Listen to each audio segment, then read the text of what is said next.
Skills to gold. It's simple. Skills on one hand, gold on the other hand. How do you create a blend and make one from the other? Everybody has something unique to them. Everybody has something that makes them tick. Everybody has something that they yearn for. Even if it's not paying you, you find genuine pleasure in it. You can be conscious of it, you can be unconscious of it. It's possible that you're not even aware of this thing, but for some reason, it benefits people.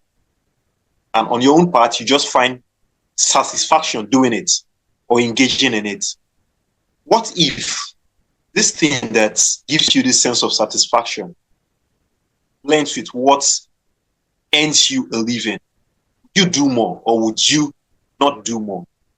The general sense is you will do more, you're giving your 101%, and eventually build a legacy for yourself. That's what the whole ideology is. How do you create business legacy from your skills, passion? And this is a possibility. What if this thing that you do at no cost, you're doing it and it's earning you good money, traveling the world, if that's your thing, and it's earning you that living? You do more. It's possible, very much possible. Not theoretically, practically it's possible. This is the legacy that we've been on for over 3 years and we're still doing it. So long you keep showing up, you're consistent, the result is certain. This month, we're talking about leadership. Not just leadership, emotional intelligence in leadership. This is a core. In life, we work with people alone. If you want to lead people, you need emotional intelligence. If you want to build a legacy, you need emotional intelligence. If you want to thrive, you need emotional intelligence. What is emotional intelligence and how do you utilize it in whatever field you are? I'll yield control back to the moderator to introduce the speaker proper, so we start. Thank you so much, the African Guru. So we'll be going straight into the main session, but before that, I would like to introduce our keynote speaker for today. So who is our speaker today? Our speaker is DTM Faith Iyahe. Faith Iyahe is a leadership communication coach certified by John, TEDx speaker, and distinguished. She holds a master's degree in leadership and strategy and strategic studies. Is the founder of the Confident Lounge, empowering women to grow in confidence. Thank you very much, Samsudeen. Thank you for that nice introduction. Good evening, everyone. I am so happy to be here. To dive in right away, I will share my screen. So we are talking about creative leadership, emotional intelligence in action. That's what we're talking about. Great. So we're talking about creative leadership in action, emotional intelligence in leadership. And I'm so happy to be the one to talk about it this evening. And I want to talk about what we'll learn tonight. What are we going to learn tonight? Basically, we're going to learn how to deploy emotional intelligence in leading our teams, our businesses, and even ourselves. So let's start. We have so many words in our title. We have creative leadership. We have emotional intelligence. So we'll start with the basic one, leadership. I chose these definitions because these are the ones that speak to me. So I'm starting with the basic one. If you ask people most times to define what leadership is, you hear them saying that leadership is when you are able to guide people to achieve a certain objective. Leadership is about influence. Leadership is about this. But this is the definition that I have come to like and use. It's a definition made by the McKinsey Group. It says that leadership is a set of behaviors and skills that inspires that influences and guide others to achieve a common goal, especially in the face of change. So what this means is that as a leader, your behavior is key, and the skills that you have. These two things are the things that allow you to be a leader. Behavior, your set of behavior, and the skills that you bring to that position. That's what makes you a leader. And because of your behavior, what you're exhibiting, the way you behave, the way you carry yourself, the way you take decision, the way you treat people, the way you talk to people, people become inspired. People are influenced by that behavior and say, oh, I want to be like this person. So if your behavior is not inspiring people, then you need to check it. If the skills you bring to the task is not influencing people and guiding people, then you need to ask yourself, am I truly a leader? Am I exhibiting leadership? So this is the first definition I want us to take. The second one says that leadership is not about holding a title. It's about your ability to influence and drive outcomes. So, and we understand that you influence people by your behavior, the things that you do and say, and the skills that you bring on the job. So this is the definition I want us to leave here with. Is your behavior, or are your behaviors inspiring people? Do people look at you and say, Kai, I want to be like this person. I want to be able to behave in situations like this person. If that is how people feel when they interact with you, then you are showing leadership. So that's what leadership is. So let's look at emotional intelligence now. Emotional intelligence simply means that you have the ability to recognize, to understand, and to manage your own emotions, while at the same time recognizing, understanding, and influencing the emotions of others. So emotional intelligence is like a double-edged sword. It has two sides. One is about you. The second one is about other people. So let's look at the things I mentioned. Recognizing. Are you able to recognize that the things that are happening right now are upsetting me? Based on what is happening right now, I'm getting angry. Based on what is happening right now, I'm happy. Based on what is happening right now, I'm becoming anxious. Are you able to recognize your own emotions? Because if you are able to recognize it, then you are applying emotional intelligence to yourself. The second one would be, are you able to understand why you feel that way? Do you know why you are angry based on what is happening? Yes, the person is saying something and that thing is getting you angry. Why are you angry by what that person is saying? Why do you feel anxious by what is happening? Why do you think you're happy or excited about what is happening? That's understanding, knowing your own emotion. And the last one would be manage your own emotions.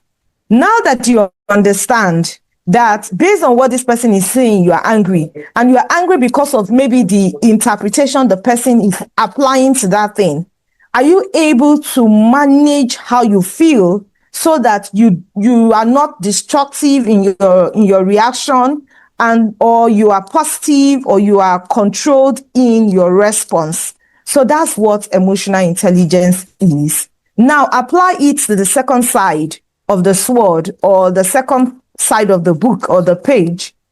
You're talking about, are you able to recognize that the person you're talking to is getting angry?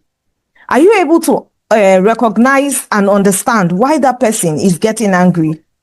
And are you able to influence that person's emotions so that the person is able to manage himself or herself while handling that emotion? So that's what emotional intelligence is. I've put down some things here. Knowing your own emotions. I know I am angry. I know I'm stressed, and I know I'm excited, and I know why.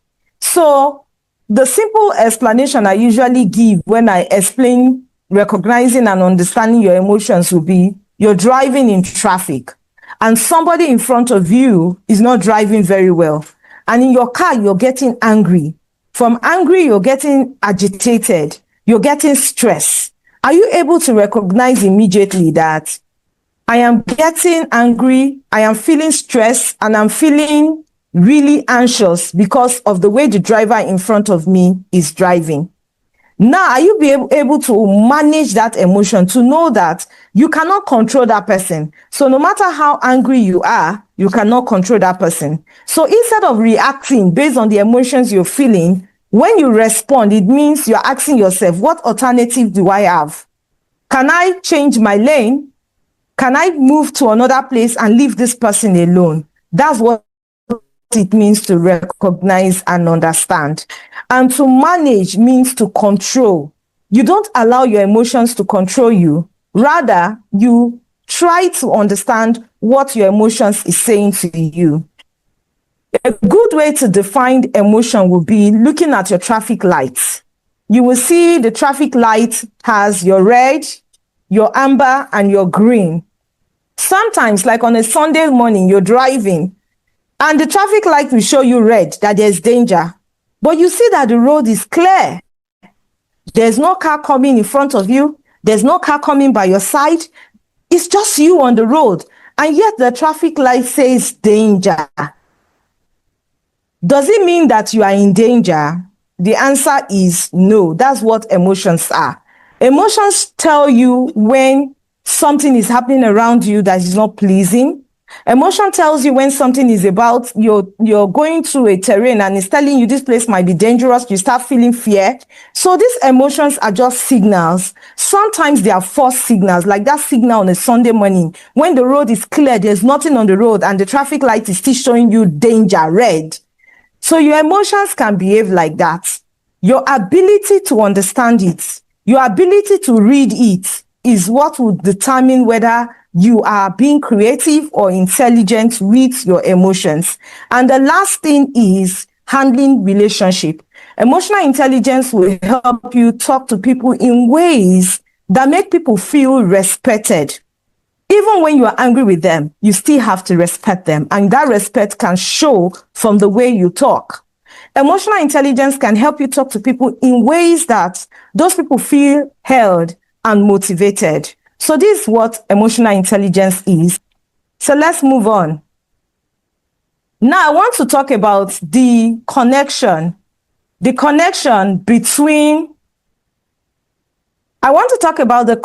between emotional intelligence and leadership. Because somebody will say, she's a leadership coach. Why is she talking about emotional intelligence? So the connection between emotional intelligence is that leadership is 80% about emotions. What do I mean? You're dealing with people in leadership. You're leading a team. You're leading a business. You're the CEO of your business. Whatever you're doing, you're dealing with people. And when you're dealing with people, certain things come to play. You will be experiencing the fears that these people are having. The hopes they have, you will feel it. Their egos will come into play. Resistance, motivations, agitations, all these emotions that people feel will come into play when you lead them. So therefore, you need emotional intelligence to be able to manage them. That is why leadership is 80% emotional. Emotional intelligence is how leaders create psychological safety, trust, and momentum in their businesses, in their organizations. And is when you create these things, it becomes the fuel for execution. It now becomes the motivation for people to execute projects, take out instruction, be able to do things and achieve results for you. So that's the connection between leadership and emotional intelligence. So I put in these quotes, and is a quote that I created myself, and it's really weighty if you look at it closely. It says, the leader who knows how to lead people emotionally will always outperform the one who only leads by strategy. So if you are good at strategy, you have your goals, you have your marketing strategy, you have your social media marketing strategy, you have all the strategy in place, and you do not have an emotional intelligence strategy for leading your business, for leading your organization, for leading your team, you are most likely not going to be as successful as a leader who did that. Because the people, despite the fact that you have all these strategies, you need somebody to run them. You need somebody to run your marketing strategy. You need somebody to run your social media strategy. You need somebody to run your product strategy. You need somebody to run your service strategy. You as the leader need to manage all this set of people. And when you are dealing with these people, you're dealing with their emotions. Some will come late. Some will not deliver their tasks on time. Some people, you will tell them what to do. 2 days later, they will tell you they forgot. Some people, you ask them to go A, they will go B. You will deal with all this kind of people, and you'll be dealing with all the emotions they are showing up. So if you do not understand emotional intelligence, you do not have an emotional strategy for your business, you will discover that you will become really stressed, you will experience burnout, and you will have high turnover of employees because you will actually hurt them. And most of them, at the next opportunity they get, they are likely going to leave. So the leader who knows how to lead people emotionally will always outperform the one who only leads by strategy. That's the first quote I want us to have.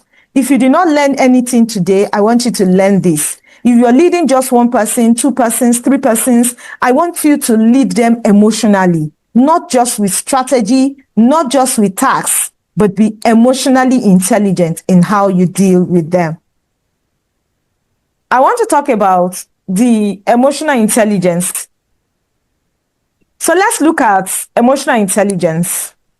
It has four pillars, 4 legs. Some people will say 5, but I go with the four pillar brand of emotional intelligence, and I'll show you now. If you look at it, I have self-awareness, I have self-management, I have social awareness, and I have relationship management. These are the 4 pillars of emotional intelligence that every human being needs to know, needs to learn, and needs to master. The top part has to do with recognizing something and regulating it. The other part has to do with competence, social competence, and personal competence. So the first 2 pillars are dealing about you having personal mastery.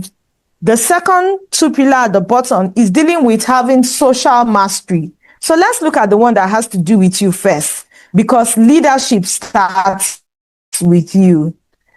The first one is recognition. When you hear the word recognition, it simply means to recognize. And that brings us to awareness, becoming aware of something. And when you're becoming aware of yourself, we call it self-awareness. Awareness, what do you need to be aware of about yourself? One of the things is the things that get you angry. You need to become aware of them so that when somebody begins to do the things that get you angry, you can know that this thing this person is doing is one of the things that get me angry. And if we continue in this path, I'm going to be angry. You need to begin to become aware of those things. Emotional awareness, awareness of your moods and your emotional state. Awareness of how you interpret people's actions. Awareness of how you interpret feelings.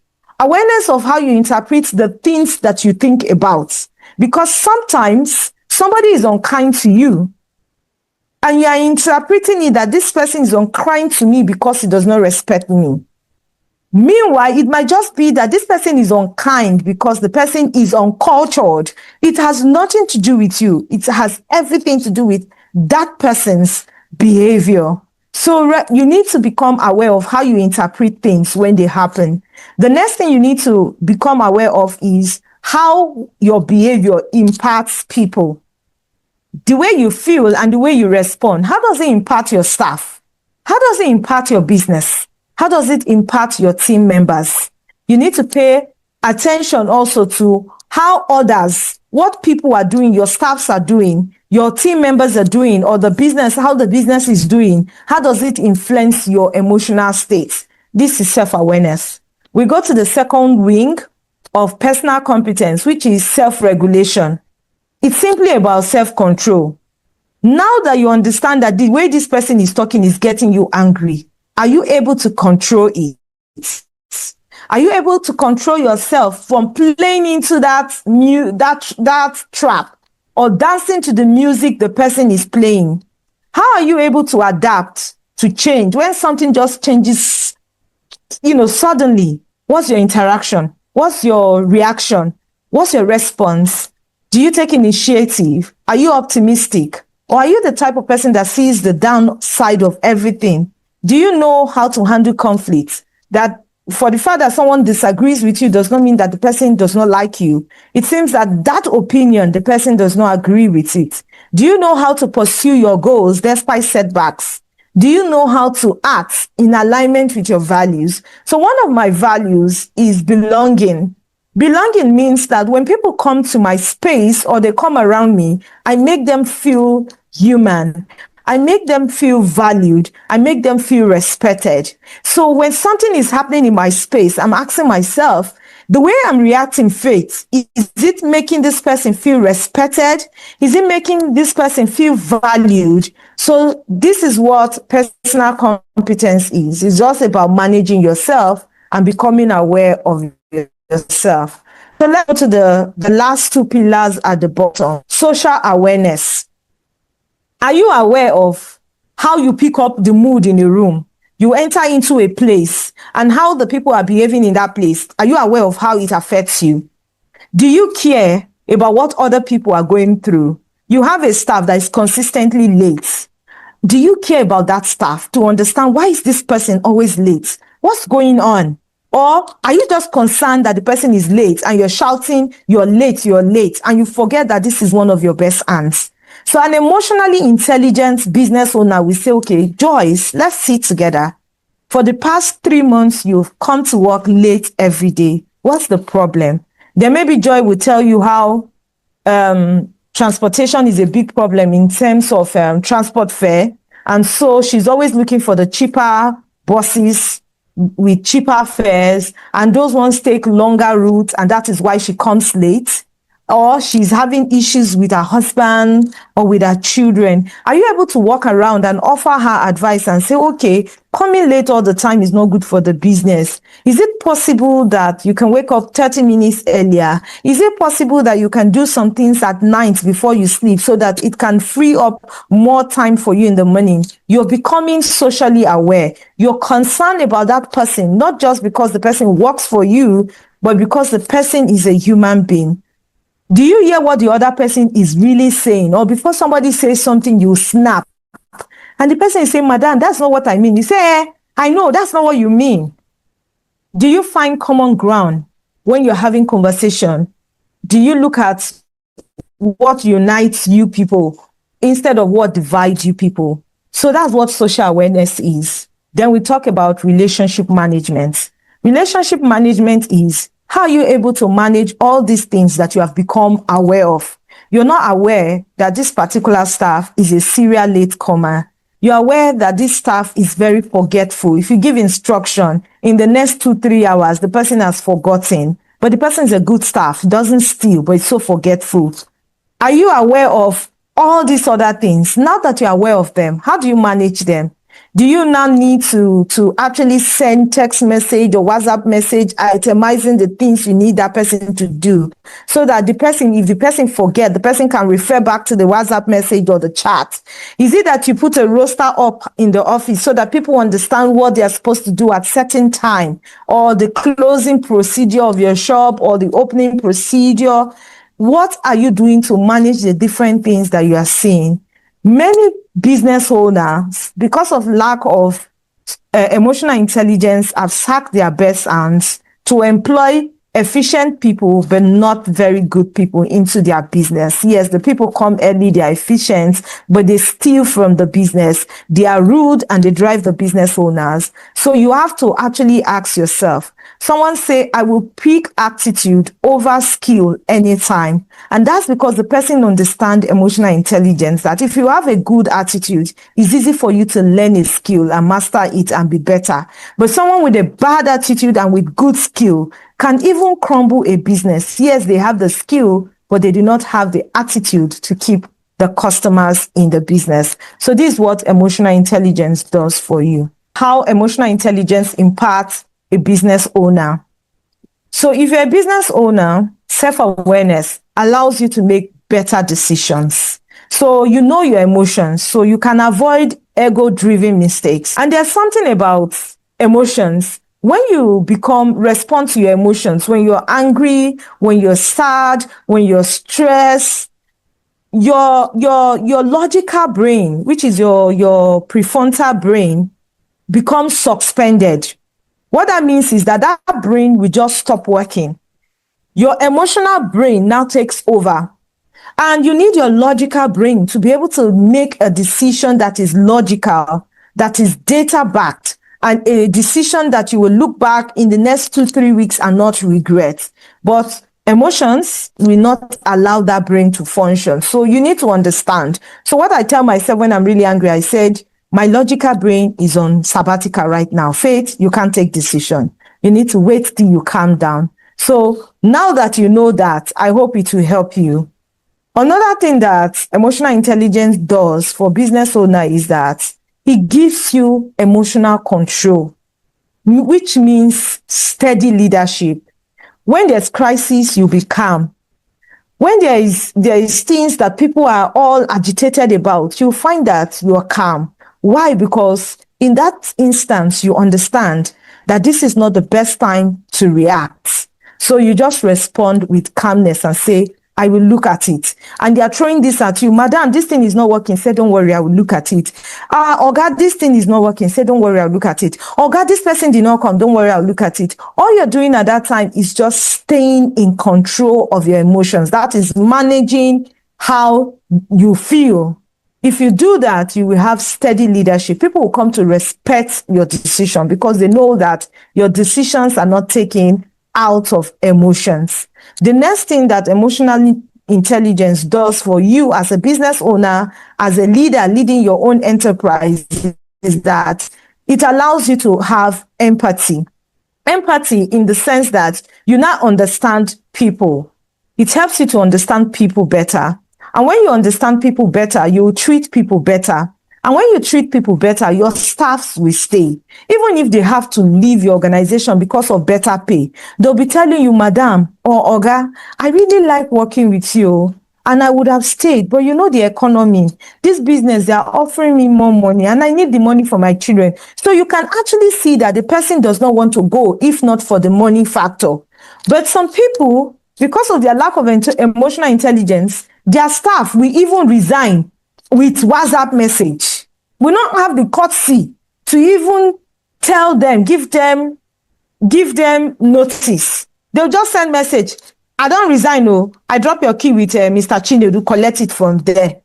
So it's because of how you have treated that person over time. So emotional intelligence allows you to have empathy.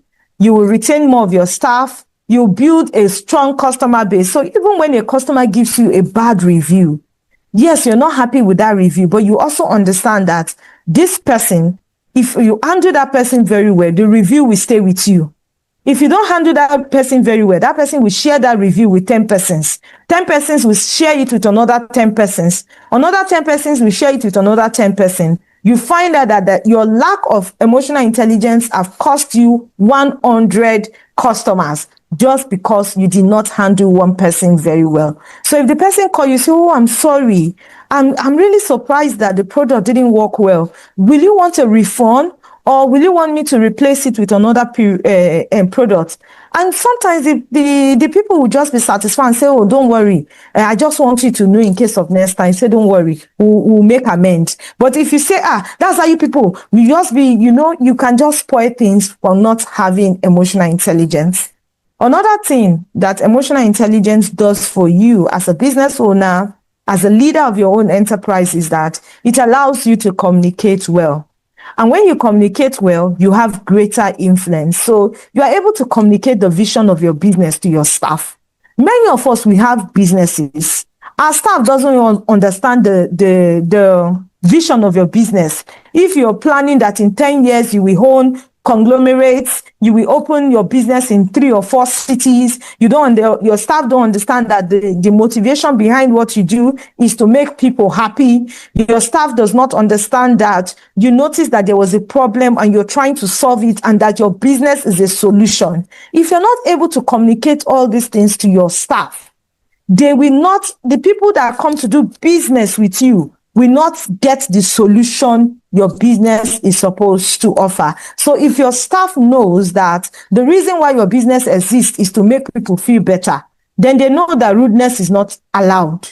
They know that treating people or talking to people anyhow is not allowed. But just telling them be nice or be kind to staff and to clients is not enough. You need to communicate the vision of your business, why you set up that business, what the business is going to achieve apart from money in the lives of people. And the last one is emotional intelligence helps you to build resilience. So when you hear people talk about resilience, I was in a meeting one time and they asked people to describe themselves. And somebody say, I am resilient. I just smiled because resilience is not a character trait. You cannot use it to describe yourself. You cannot say, I am resilient, because resilient is what happens to you when you do certain things. So, but what motivation does for you when you build emotional intelligence is that it allows you to bounce back easily from setback. And that is what resilience is. The ability to look at a setback and say, well, I know I have failed, but I will not give up on me. I still believe that I can become something. So I will pick up the pieces of my life and I will keep moving. I know that when I conceive my business, this is what I dreamt of profit. But so far, we're making losses. But I will not allow these losses to hold me back. I choose to keep my vision of making profits, and I will go back to the drawing table, look at the things that are not doing well, and begin to do it. In that process, you will begin to develop more resilience. So a better way to describe yourself or your business would be, I have become more resilient over the years. So let's look at the next thing, creative leadership in action. What does creative leadership mean? Because you now understand emotion, you now know how to connect your messages, your vision, your dream, to the emotions and the values of your staff and your target audience. And that's what people call storytelling. It is a leadership tool.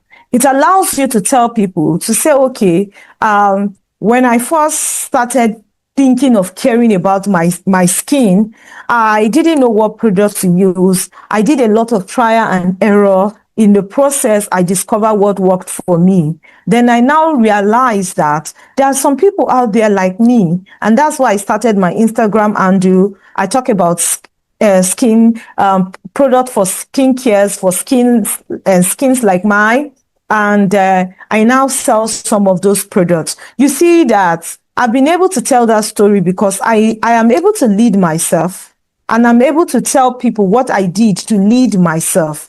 And in showing people what I did to lead myself, I'm able to lead my staff, and I'm able to connect to my audience, even their emotions. So when giving instruction as a business owner, as the owner of your own enterprise, be sure to explain why it matters. Don't just say, Charity, you must sweep and mop the floor every day. That's just instruction. You can tell Charity and says, for a long time, I used to sweep my house whenever I like. But I discovered that I started having this thing on my feet. And when I went to the hospital, they said it is caused by an unclean environment. Since that time, I don't joke with sweeping and mopping of my house every day. It has helped me to avoid these kind of things. And I know that when people come here, I don't want people to come here and begin to wonder, where did they get this kind of things from?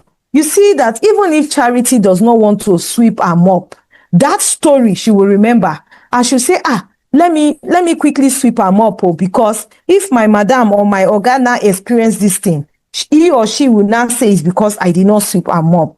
That makes it to stick better and allows you to influence and charity and lead your organization in the way you want to go. Creative leadership in action means that as a leader, you're flexible and you are adaptable. This is a very key leadership skill for any business owner, any CEO, and any leader. Don't be the kind of leader that say, I have said it and it must be like that. No, don't be a rigid leader. Because if you're a rigid leader, you will break under pressure. But if you're a flexible leader, you understand that it is time to bend over, it is time to bend backwards, or it is time to just stop. And because of that, you're not going to be given to small thing, you snap at people, because you now understand that if the emotions change, if something change, your emotion will change. If my emotion changes, it doesn't mean that I have to change with my emotions. It means that I have to school my emotions to say, calm down, calm down. I know you are telling me that this is a dangerous situation, but don't worry. It's not danger. I can handle it. So it allows you to be flexible. It allows you to be adaptable. Creative leadership in action means that you're problem solving through human-centered leadership. When you problem solve, it means that for you to be a good problem solver, it means that you must listen deeply, not just to what that person is saying in words to words, but the things that the person is not saying in their words, the things the person is communicating. You know, when they say read between the lines, you are beginning to understand that even though my staff is saying this, there's something deeper. So if you draw your staff in and say, okay, I understand. So does it mean that what you're trying to say is this? You will see that the staff might not become comfortable to tell you plainly what is going on. So listen deeply so that you can design solutions that work for people, not just spreadsheets and not just action plans that do not work for anybody, but they work well on paper. When you listen to your staff, you can develop your roster in a way that it suits the different people. Don't insist that Amina must come be the staff to do morning shift. If you know that because of where she stays, she's a serial latecomer, you have to be able to design your workflow in a way that is considerate of the people that work with you so that they can give you your best. That's what emotional intelligence allows you to do, to become a creative leader. So you can't build a lasting business if you cannot manage emotions, yours or others. These are another quotes that I have. So if you're building a business, if you're building an enterprise, and you are the kind of person that every emotions that you feel, you respond to it. You feel anger, you get angry. You feel happy, you get happy. You feel sad, you become sad.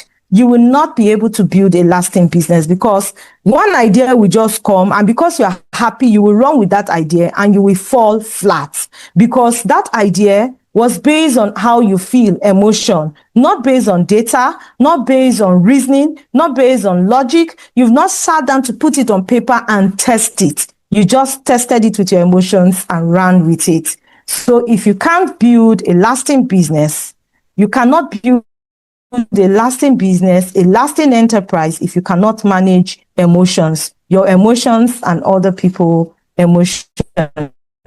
Personal leadership is the foundation of every form of success, whether in business or in career. If you can't lead yourself, you cannot lead anything. If you are the type of person that your emotions is the one leading you, you cannot lead anything. If you are the kind of person that your emotions is the one pushing you, you can't push anything to success. So you have to take personal leadership very serious. Take understanding yourself, understanding your emotions, your motivations, your triggers, your happy triggers, your sad triggers, understanding responses and reactions so that you can lead yourself well and be able to lead your business and lead your staff. Okay, I see 3 comments. I'm rethinking. I want to go back. Emotion is a non-negotiable factor in leadership. Thank you. I'm rethinking how to manage people. Thank you. Very insightful session. Thank you. I'm rethinking how to regulate my emotions. Awesome. Thank you very much. So let's move on. So this is where I want to close. I want to make it interactive right now.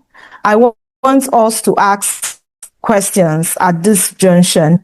I've talked about personal leadership, I've talked about emotions, and I've talked about when you match them together, how it allows you to lead yourself and lead your staff and lead your business and make decisions. And that's what we mean about creative leadership. Leadership that is creative, that understand that there are so many things at play. There's so many things at work here. How am I able to take all these things and put them in their right boxes so that I can make good decisions? I can react or respond accordingly. And so if somebody is to talk to you rudely, the normal reaction would be to, okay, let me give a simple example. There's this day at work, and one of my bosses then, I was actually going to say hello to him when I came to work, and I met someone halfway through that said, oh, I'm just coming from his office, he's not there. And I went back. Not up to like 5 minutes later, he walked into my office, and I was like, I didn't know you were around. I came to your office and you were not there. And he said, Madam, why are you lying like that? Why are you such a liar at this kind of money? And I kept quiet. What I was feeling at that time was anger. The emotion of anger was coming, and I was telling myself, okay, I understand that this is an unpleasant situation, but emotion, calm down now. It has not reached fight stage. Calm down. And he left. Like 30 minutes later, I walked into his office and I said, sir, with all due respect, I take exception to how you spoke to me a few minutes ago. It's not part of my job description to come greet you in the morning. Greeting you was just part of me extending my arm of friendship to you and just trying to be cordial with you. And if I said you were not around, that's because I have a reason. I was by your door when somebody came out and said you were not around. So maybe you were around, you were in the restroom and the person didn't see you. And I don't think that should make you say I'm a liar. So I do take exception to it, and I felt really, really bad. Probably I shouldn't even stop by next time to say hello if this is how you think of it.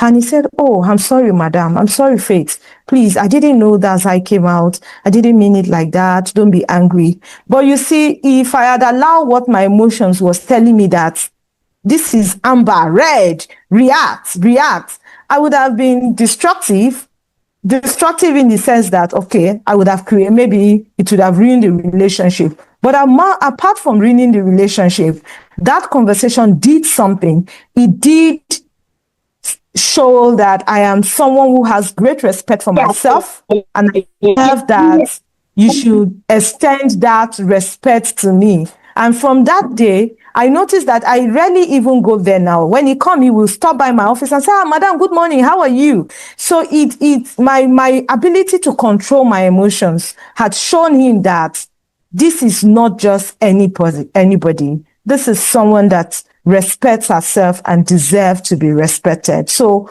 personal leadership is the foundation of every form of business or success. Whether you're in business or you're in your career, if you cannot lead yourself, you cannot lead anything. So we'll take questions. Thank you, everyone. Question from Teresa. She said, how do you balance flexibility with being disciplined and not allowing staff to take advantage of you? So for the fact that you're flexible and you are adaptable does not mean that you're not disciplined.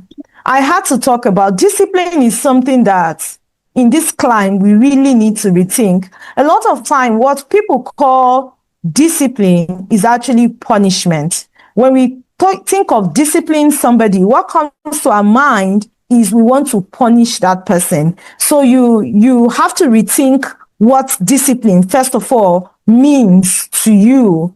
So if discipline means for me correction, then you need to sit with that staff that is always coming late. So I lead a team and I had like 2 of them. They always come late. I had one that is always late.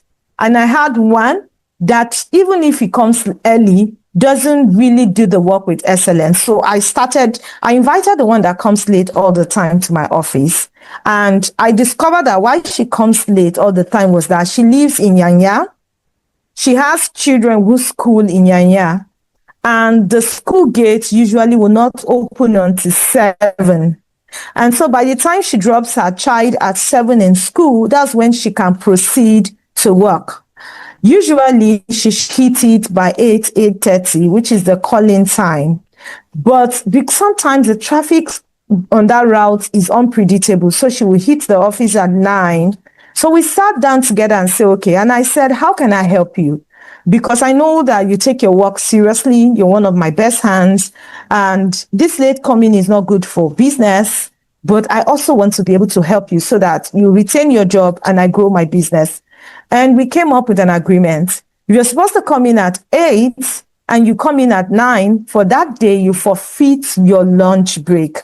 I'm not saying you won't take lunch. You take lunch working, as in a working lunch. You will not have to leave the office premises or leave your seat and go for 1 hour and come back gisting and say you're on break. You use that 1 hour to make up for the 1 hour that you wanted to do. And I tell you, as soon as I made that decision, I saw the joy in her.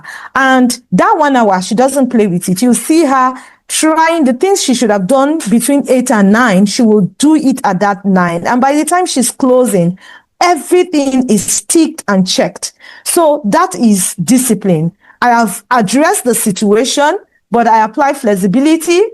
I did not kill her morale or push a good staff away because of something that somehow is beyond her for now. Rather, I look for a solution that worked for the business and for her. Then the other person is someone who, when you give work, likes to do it at his or her own time. And I had to sit with it and say, no, this will not work. So you have to stop this.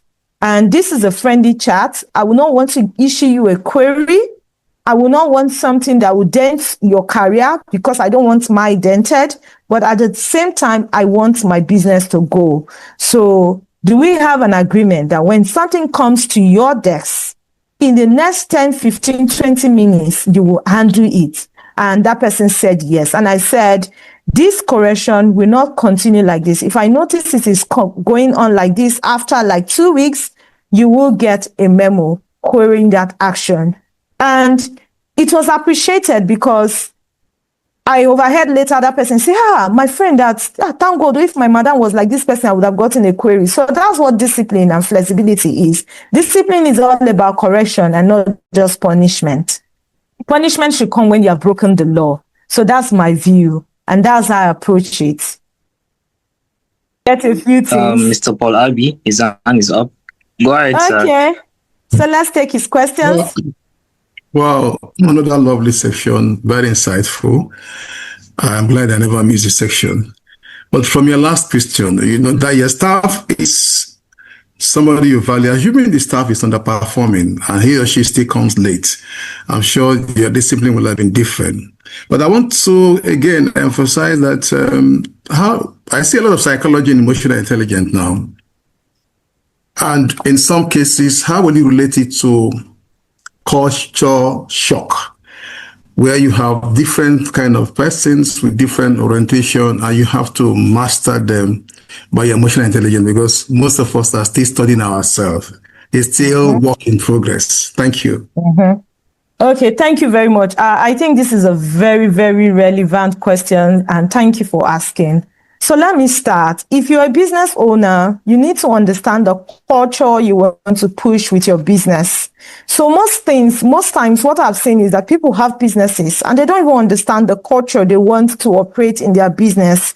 There is no culture that is intentionally crafted, intentionally communicated, intentionally positioned in such a way that the staff can actually understand. And so it becomes subjective. You assume that they should know that there's a culture of respect. It's easier said than done, because if the culture of respect is there, it will flow from you, even how you talk to them, how you address grievances, how you address shortcomings. So culture is every leader, every business owner needs to consciously, intentionally craft and convey. That's when you talk about communicating the vision to your staff. So I want to talk, if you work in a formal organization, not a business now, maybe you are the team lead, the head of a department. If you take over authority or new leadership, one of the things you want to do with your people is they need to understand your culture as a leader, because now you are leading them. You need to tell them, I have a culture of open door. What open door means to me is not that anybody can come and do gossip. Gossip is not allowed. I'm not a dustbin. Please don't bring your trash here. But what open door means that if you have a challenge, you can come talk it over with me. If you have an idea that can move this organization forward, my door is open to listen to you. So they understand what open door as a culture means. So intentional communication is very needed when it comes to introducing culture. Then you talk about a staff underperforming. What does underperforming means? Because it's also subjective. The staff might be thinking that I am doing my best. It's my boss that is a perfectionist, that is not seeing that I'm putting in my best. So do people actually understand what your business or your organization consider as underperformance? Is it clear? Is it clearly written?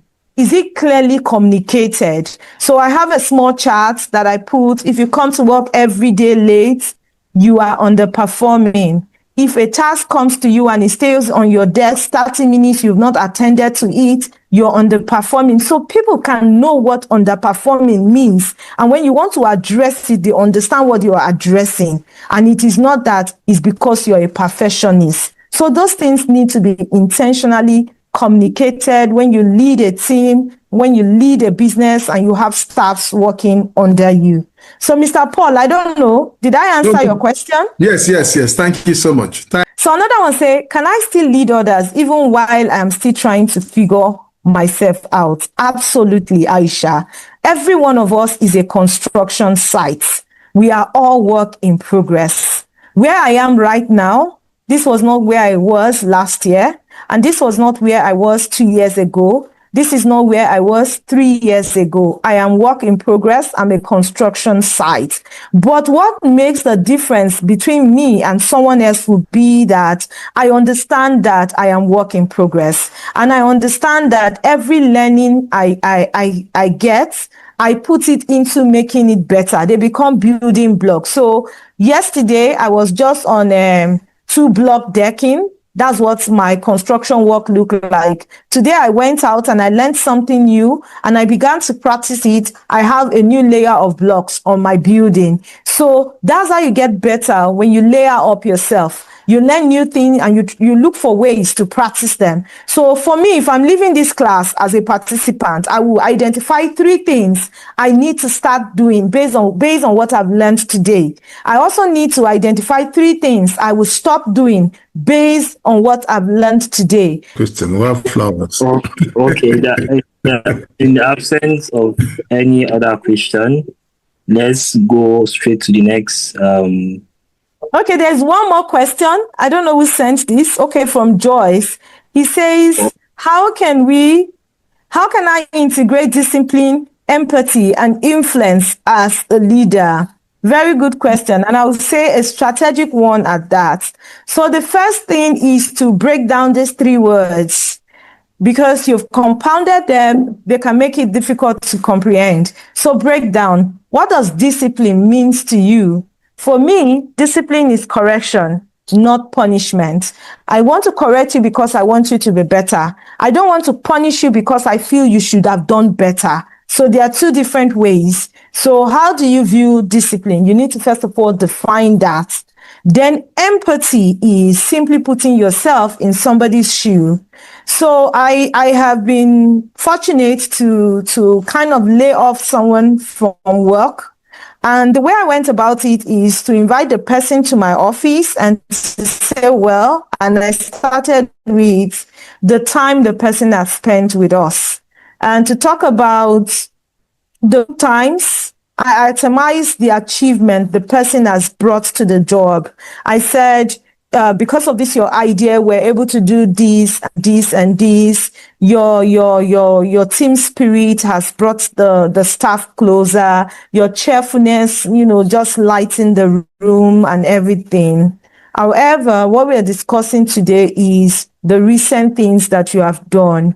The implication of what you have done is this and this and this and this. while as a person, I understand that people can make mistakes. Some mistakes are costly, and unfortunately, right now, management had looked at this mistake and they feel that they do not have room to accommodate it. And so because they do not have room to accommodate it, it means it has to go.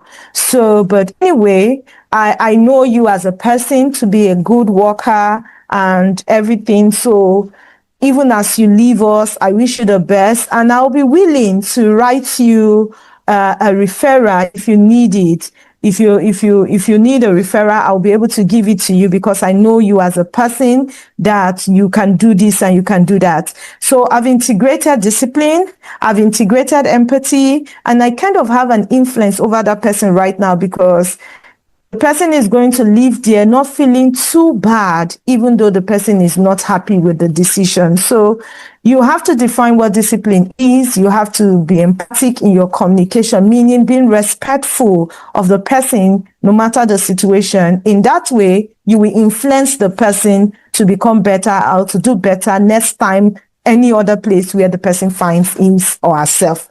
And that question was from Joyce, and I hope I did answer it well for you. Thank you very much, everyone. You were good participants today. I enjoyed this session. Thank you for being a good audience. Thank you so much, Ma. That was a really impactful session. It was really engaging and we learned a lot. Thank you very much. Thank you. It's been a lot this evening. It was value all the way. Thank you, moderator. Thank you, most kindly, our speaker. If you can influence someone to do or act a certain way, then you are a leader.